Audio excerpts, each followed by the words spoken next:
সবাই বাড়ি চলে আসতেছে আর আমরা যাচ্ছি এখন। দেখি কি করব ভাই, এসে দেখি কেউ নাই। এখন আবার এটা সাগুও বলে নাকি সাকিও। হ্যালো বন্ধুরা, আমি সৃজন মণ্ডল চলে এসেছি আপনাদের সামনে আমার নিউ অ্যানাদার ব্লগ নিয়ে। আজকের এই স্পেশাল দিনে সরস্বতী পুজো উপলক্ষে সবাইকে অনেক অনেক ভালোবাসা জানাই। তো আমি সৃজন মণ্ডল আর আমার সঙ্গে ক্যামেরাম্যান আছে শ্রীদেব, ওকেও দেখতে পারবে কিছু সময় পর। তো আমার এই ব্লগটি তোমরা দেখতে থাকো, ধামাকাদার ব্লগ। চলো চলতে থাকো, বেশি বড় হবে না, একটুখানি ব্লগ হবে 3 থেকে 4 মিনিট।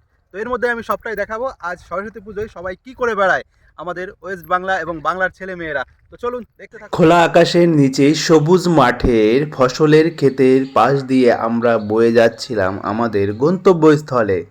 তো দেখো, একটা অসাধারণ দৃশ্য আমি তোমাদের সামনে তুলে ধরলাম। চলুন দেখতে থাকুন আমার ভিডিওটি। Thank you. সুন্দর লাগছে, নিজেকে অসাধারণ ফিল করছি। অবশ্যই ভিডিওটি ভালো লাগলে একটা কমেন্টস করে যাবেন, আমার জন্য প্রার্থনা রইল। পকেটে পয়সা নেই আর এদিকে আমার ছোট ভাইরা আমাদের কাছে পয়সা চাওয়ার জন্য বসে আছে। কি করব ভাই, কোনো মতেই ছাড়লো না, শেষ পর্যন্ত নিয়েই তবেই আমাদেরকে ছাড়লো। তো খুব ভালো লাগলো। তাই পুজো শেষ হয়ে গেল আর এরা হচ্ছে এখন চাঁদা তুলছে। তো দিলাম, দেবই না, তোরা ভয় পেয়ে গেছে, ভিডিও কেন করছো? আমরা এখন দীঘাতে যাচ্ছি, দীঘার রাস্তায় আছি। এই দীঘা বলছি কেন, দিঘির রাস্তায়।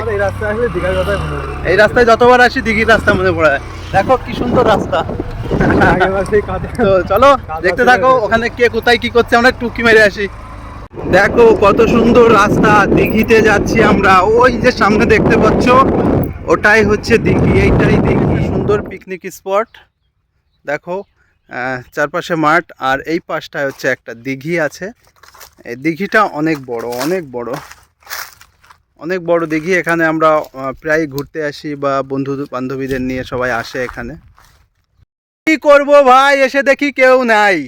এখন আবার ফিরে যাচ্ছি এখান থেকে। আমার বাড়ি থেকে আসতে বেশি সময় লাগে না। এখান থেকে আমরা যাব সোজা শিবনিবাস ব্রিজে, বলেই দিলাম। তো সঙ্গে থাকো আর দেখতে থাকো। হা হা হা হা হা হা লা লা লা লা লা লা লা। একটা মাসিও যদি থাকে দিঘিতে, কেউ নেই। কালকে সরস্বতী পুজো গেছে, কালকে অর্ধেক পালন করে নিয়ে গেছে। এখন সিঙ্গেল সিঙ্গেল যাচ্ছে আর আসতেছে, তার মধ্যে আমরা বেঁচে গেছি। আর কি করবো, এখান থেকে ফিরে আবার যাবো এবার শিবনিবাস ব্রিজে। দেখি ওখানে কেউ আছে নাকি। তো ওখানে যাই, একটু মজা করে আসি। চলো, আমরা প্রায় চলে এসেছি আর কিছুক্ষণের মধ্যে আমরা ঢুকে যাব। এখন আমরা নদী পার হব। এই নদীটা আমরা এখন পার করে চলে যাব কিছু সময়ের মধ্যেই। দেখো,